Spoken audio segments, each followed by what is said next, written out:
And now more than ever, America's solidarity with Taiwan is crucial, and that is the message we are bringing here today. Undeterred by threats from China, U.S. Speaker of the House Nancy Pelosi sends a message of solidarity to Taiwan. Her visit has triggered fury in Beijing, with China announcing live fire exercises around the country. Taiwanese exports are also in the firing line, with a slew of new products banned by China. Also on the program, the Taiwanese workers who say they were lured to Cambodia with promises of high-paying jobs, but suffered abuse instead.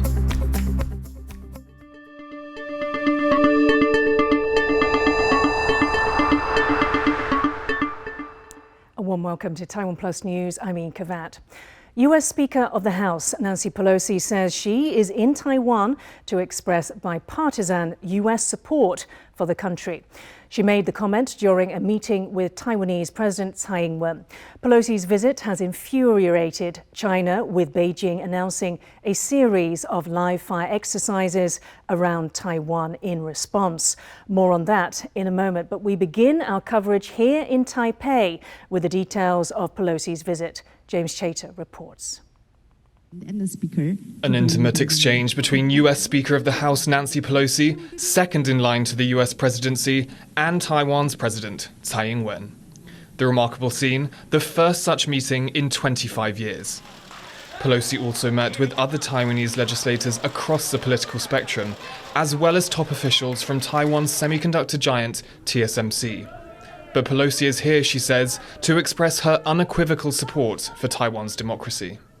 And now more than ever, America's solidarity with Taiwan is crucial, and that is the message we are bringing here today. We will not abandon our commitment to Taiwan. President Tsai thanked Pelosi for coming to Taiwan and lauded her democratic credentials, which includes long-standing support for human rights in the region. Pelosi has been an outspoken critic of China's human rights record and its aggression toward Taiwan, which Beijing claims as part of its sovereign territory. 而这20多年来，佩洛西议长也一直持续关注台湾的民主发展，并且长期支持台湾的国际参与。我要对此表达 最诚挚的感谢。 But Chinese measures in response to the trip are ramping up. Taiwan's defense ministry says China has violated international law by conducting live fire drills around the country, and China's banned more Taiwanese imports into the country. That's likely to impact daily life here, with China still Taiwan's largest trading partner. And Beijing's growing global influence has also meant China can exclude Taiwan on the international stage. While China has stood in the way of Taiwan participating and going to certain meetings, that they understand that they will not stand in the way of people coming to Taiwan.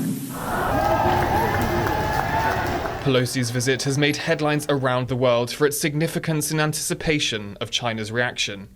But the Taiwanese public's response has remained largely muted, with Taiwan walking a fine line between garnering support from allies while keeping Chinese aggression at bay. Pelosi's visit is historic, the first time in a quarter of a century a US House Speaker has visited Taiwan. But in that time, the world and China has changed, and Pelosi made clear her trip now is about democracy standing together in the face of a growing threat from authoritarianism. The question now, though, how Beijing will respond. James Rayner and James Chater for TaiwanPlus in Taipei. Moments after Pelosi landed in Taiwan, China's military announced that it would be conducting military drills around the island, with some of the drills even intruding into Taiwan's territorial waters. Jaime Ocon has the details. A reaction from China was expected. Just moments after the U.S. House Speaker landed on Taiwan soil, an announcement from Beijing. The People's Liberation Army will be conducting live-fire exercises around Taiwan.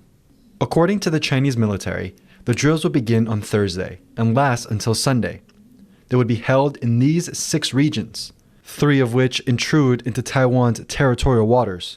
The closest region is just 9 nautical miles from the coast of Taiwan. It's not unusual for China to conduct military maneuvers to flex its muscles when dignitaries visit Taiwan. Taiwan's Ministry of Defense, in anticipation, announced it would raise its combat readiness level ahead of Pelosi's visit. 国军运用联合勤监侦手段，可以充分地掌握台海周边海空域动态，并以料敌从宽、御敌从严的态度，缜密整备各项计划，按突发状况处置规定，依敌情威胁派遣适切的兵力应处。 On Tuesday, Taiwan's military reported that 21 Chinese warplanes entered its Air Defense Identification Zone, or ADIZ. The group included 3 radar planes and 18 fighter jets that entered the southwest corner before circling back. China views Taiwan as a breakaway province and has vowed to unify the island by force if necessary. China frequently sends warplanes into Taiwan's ADIZ as a form of political pressure, but the latest exercises announced for Pelosi's visit are seen as an upgrade to the usual military response. It's part of the, quote, strong military response that China had threatened ahead of Pelosi's visit. 目前似乎没有出现武力犯台之前必须要有的大规模的部队集结、前推、物资、人力动员的这种情形。 Last week, Taiwan wrapped up its largest annual military drills, one of the biggest in decades, aimed at fending off an invasion from China. Relations between Taipei and Beijing are at some of its lowest levels, and while Taiwan always welcomes support from allies, it consistently has a wary eye on how its giant neighbor might respond. Klein Wong and Jaime Okan for TaiwanPlus. For more on the significance of China's military reaction, our reporter Jaime Okan spoke to Taiwan defense expert Su Ziyun. China announced yesterday that it would conduct military exercises around Taiwan starting on Thursday. Can you talk about the significance of those drills? They try to show they have the capability to blockade Taiwan if in a wartime. However, I think the scope of this larger than 96 missile crisis across Taiwan Strait. In other words, the PLA Navy, they can send their troop or so-called power projection outside the first island chain. I think it's very dangerous. However, I think such exercise actually is a so-called gray zone conflict. So I think it's a so-called psychological warfare. Taiwanese people will show our willingness to defend ourselves. On top of that, we also saw that China sent over 20 warplanes into Taiwan's ADIZ, with reports that some of them could have crossed the median line. Can you talk about the Chinese reaction in that sense to Nancy Pelosi visiting Taiwan? I think it's a political warfare, actually. It shows Beijing's ambition that they are very unhappy or even anger for the Miss Pelosi's visit to Taiwan. However, I think the key is the so-called territory sea or territory airspace. That's the last night that Taiwan will defend ourselves. So outside the territory airspace or territory sea, Taiwan will just monitor and watch to prepare for anything. What about the claims that China could see an opportunity to take an outlying island like Jinmen or Matsu? Are those claims founded? I don't think so. Just because the PLA or the Beijing, they may not to use of force to attack or try to occupy such official island. Actually, I think military exercise is the Beijing's approach to show their ambition. However, such military attack risk operation toward the official island of Taiwan is a high risk for the Mr. Xi or the CCP, just because right now they don't have enough capability to conduct large-scale landing assault. So I don't think Beijing will use such a strategy to occupy the official island, Jinmen or Matsu. Taiwan's defense ministry says Chinese military action around Taiwan violates United Nations rules. Defense officials say the live fire drills planned in waters around Taiwan intrude on the country's sovereign territory and amount to a blockade of its air and sea. Taiwan's military has raised its alert level and says it will counter any moves that violate territorial sovereignty. It says it will stay in contact with like-minded countries to avoid an escalation. The Foreign Ministry, meanwhile, called China's notice that aircraft should not enter drill areas a challenge to international order. The ministry also said the Republic of China Taiwan is an independent country and does not belong to the People's Republic of China. Beijing has announced a slew of new import and export bans aimed at Taiwan following US Speaker Nancy Pelosi's arrival in Taipei. China is suspending imports of citrus fruits, chilled white striped hairtail and frozen horse mackerel from Taiwan from Wednesday. This comes on top of an import ban on thousands of Taiwan products announced by Beijing on Tuesday. China will also suspend the export of natural sand, a move that has worried Taiwan's construction industry. The country's aviation authority has said it will instruct commercial aircraft to avoid areas near an island marked for live fire drills by China. Fishing vessels have also been told to avoid these areas and to report any sightings of Chinese military. To find out more about what these trade bans mean for Taiwan and the global economy, Rick Glauert spoke to Guanting Chen of local think tank Taiwan Next Gen Foundation. So we know China has retaliated to Pelosi's visit in a number of ways. One of these have been a slew of import and export bans. Could you tell us what these bans mean for Taiwan? So China is trying to weaponize trade. So that's one method to approach as a gray zone warfare. So this is just one of many measurements China is going to take in the future in order to punish Taiwan for things they do not want Taiwan to do. For example, this time they do not want Speaker Pelosi to visit Taiwan. So they use that as a method to undermine Taiwan's decision. But obviously that doesn't work because we already get used to China's threats and their attempt to hurt Taiwan's economy or political will not be successful. What effect do you think that the drills around the Chinese military drills around Taiwan, what effect do you think they will have on Taiwan's ability to operate its economy in a normal way? If you check the stock market today and yesterday, you might see some fluctuations, but still in the big pictures, it's quite stable. People still go to school, go to holiday, go for a trip. They do not stock any commodities at home because we already get used to this kind of threat. We consider that as a background noise. So we respect any other sovereign states to do the drills as they wish, as long as it's not hurting the people around this region.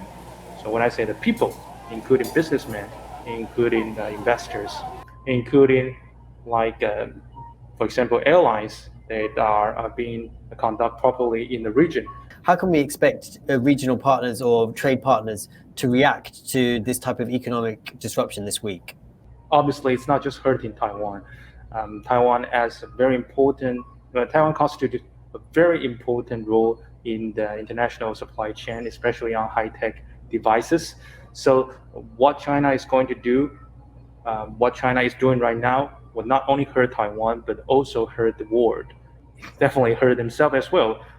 Please be aware that China is one of the major trade partners of Taiwan, and they import sophisticated devices from Taiwan, like high-tech chips as well. So this is not only hurting us, it's also hurting them as well. Pelosi's visit to Taiwan is the most high-profile in years. To find out how it may impact domestic politics here in Taiwan, Rana Kilpatrick spoke with Lev Nachman, a political scientist at Taiwan's National Zhangzhi University. In the past, these big spikes in tensions across the Taiwan Strait have been held to have a big impact on Taiwanese politics. And of course, we have big midterm elections coming up in Taiwan soon. What do you think the fallout will be? So common wisdom often says that midterm elections are more about, bread and butter politics, local issues. But I would predict that these midterms, we're actually going to see a lot more rhetoric around cross-strait relations and around perceptions of China, and parties really leaning into their kind of party's approach to China and the U.S.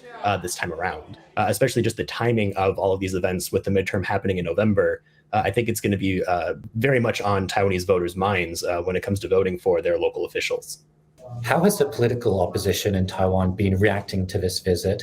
And what do you think their input will be going forward? The KMT is in a really tricky position because of this visit. Eric Chu has been really trying to re-emphasize the KMT's connection to the United States, that it has a good relationship with America.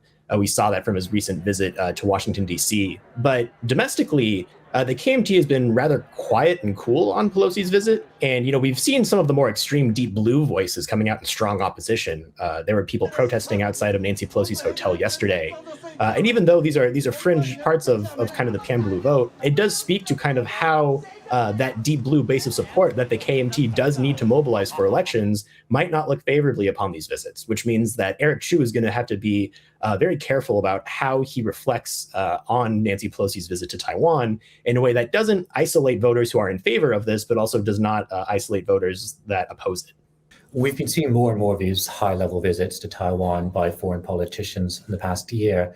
But what do you think is the value gained from this particular historic visit for both Taipei and Washington? So in the last year plus, even the last 4 or 5 years, U.S.-Taiwan relations have really hit an all-time high. Relations are really good and really strong. Rock solid is the phrase that we often hear. So for this visit, it most certainly is a strong victory for U.S.-Taiwan relations and a win for Taiwan, very much symbolically. But, in terms of added value, it really gets to a point where we see a bit of a ceiling effect, where U.S.-Taiwan relations in this context can only get so much better. And this trip is certainly good for Taiwan. But from a U.S. perspective, this most certainly is going to blow back when it comes to U.S.-China relations. There's certainly going to be value lost for the U.S.-Chinese relationship, especially in a moment where relations are particularly bad. And there are people in Washington trying to find ways to make that relationship more productive. And even though this trip by Nancy Pelosi is a good, strong measure of the U.S.'s commitment to Taiwan, it is going to have negative ramifications for the U.S.-China relationship going forward at this very pivotal moment. Stay with us here on TaiwanPlus. The rest of the day's news is just ahead, including a sneak peek at a brand new series that explores the natural beauty of Taiwan. Back in a moment.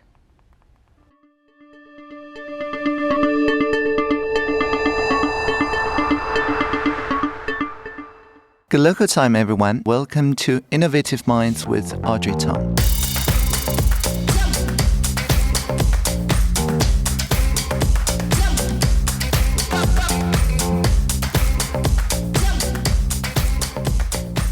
I would say one thing that I think the biggest difference is, do we see cuisine or culinary as a culture or as tourism? It should be under culture. Every Taiwanese should learn Taiwan flavor history. For example, when I was in Singapore, I represent Singapore to Paris to cook in the embassy of Singapore for all the ambassadors coming from around the world to show Singapore cuisine, which doesn't make any sense. I'm Taiwanese. Culinary is the best tool for us to show who we are, our identity. Hey everyone, I'm Andre Chang. I'll see you on TaiwanPlus. I'm Audrey Tong. See you on TaiwanPlus.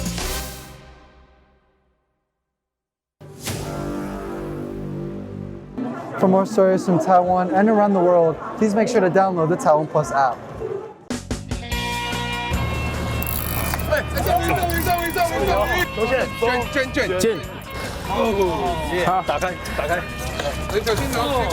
A beautiful yellowfin tuna 我放下来太重了。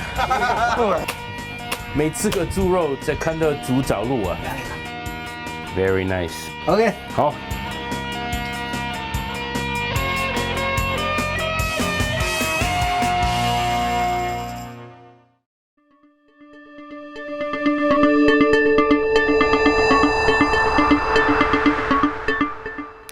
Welcome back. You're watching TaiwanPlus News. Taiwan's government-run labor pension fund lost $14.8 billion in the first half of the year.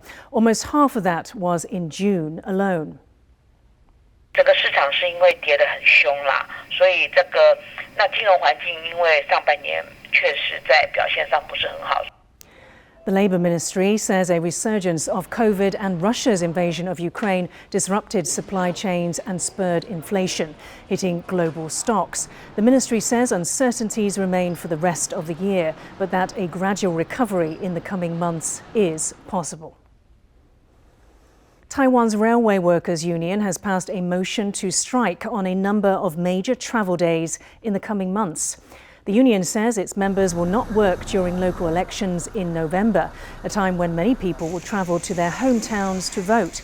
They are also refusing to work overtime for the Mid-Autumn Festival in September and National Day in October. The Taiwan Railways Administration failed last week to reach a deal with the union on salaries and benefits as the government agency transitions to a state-owned company. Cambodia is a popular tourist destination, but for some Taiwanese, it's also a place where they have suffered threats and abuse after being lured there with promises of high-paying jobs. Taiwan police say more than 100 Taiwanese have fallen for online employment scams in Cambodia so far this year, with some forced to work for criminal groups. Some of the victims have now spoken out about their experiences, as Louise Watt reports. A person screams as they are beaten and tortured. One of a growing number of Taiwanese victims lured to Cambodia with promises of high-paying jobs. Another victim, whose name has been changed to protect his identity, was recently rescued and brought back to Taiwan. He says he feared for his life. 那时候就是会睡到被吓到啊，很怕自己可能哪里做不好，然后就突然从后面有电击棒电下去这样。看到一些当地的柬埔寨，然后把人压在地上啊，割器官，然后是直接枪毙啊，又会开始自己很怕回到明天太阳。Chiang says he fell prey to a scam organisation that had posted a job listing on Facebook. He says he wasn't paid and was sometimes beaten. Another victim was referred to a job in Cambodia by a friend and then found herself being forced to scam others. 那时候疫情影响有一点不稳定，然后所以才想说那就跟朋友一起，然后去尝试看看。他们就直接跟我们讲说，如果你现在要走，或者是你进来已经答应进来，然后之后离开，你就是要付赔付。Tian Tian and her boyfriend say they were forced to work for a fraud ring and just escaped being sold to another criminal group. Taiwan's Criminal Investigation Bureau has received 141 similar reports so far this year and believes there may be thousands of other cases not reported. 民众应先查明该公司是否合法设立，并审慎评估工作内容，以避免掉入诈骗的陷阱。 Taiwan's Labour Ministry says it will provide a list of known scammers to job placement agencies. But Facebook and other social networks are unregulated and job seekers are being warned to stay vigilant. Maggie May and Louise Watt for TaiwanPlus. The National Taiwan Museum of Fine Arts has announced the theme for a biennial exhibition focused on the country's contemporary art. This year, the theme, Love and Death of Sentient Beings, will explore the worldly and the sacred and the relationship between human and non-humans. The works of more than 30 local artists will be displayed at the event in November. The Taiwan Biennial started in 2008. Every 2 years, the museum invites contemporary artists to create works in various media to illustrate contemporary Taiwan. 关心我们的土地，关心我们自己的历史，在现在到底是什么意义？科技如何影响到我们的感情生活。那这个连结呢，就包括说现世存在的这些各个族群的连结，以及说我们跟生态、跟各个其他物种的一个连结。Taiwan's 18 and under baseball team has won the 2022 Pony Youth Tournament in Texas. The team from the northwestern city of Taoyuan defeated Laredo City 5-0 in the championship game. This is the 18 and under team's fourth title since 2012. Meanwhile, Taiwan was the runner-up in the 12 and under Pony World Series, losing the final to a California team. Formosa means beautiful in Portuguese. It's also another name for Taiwan.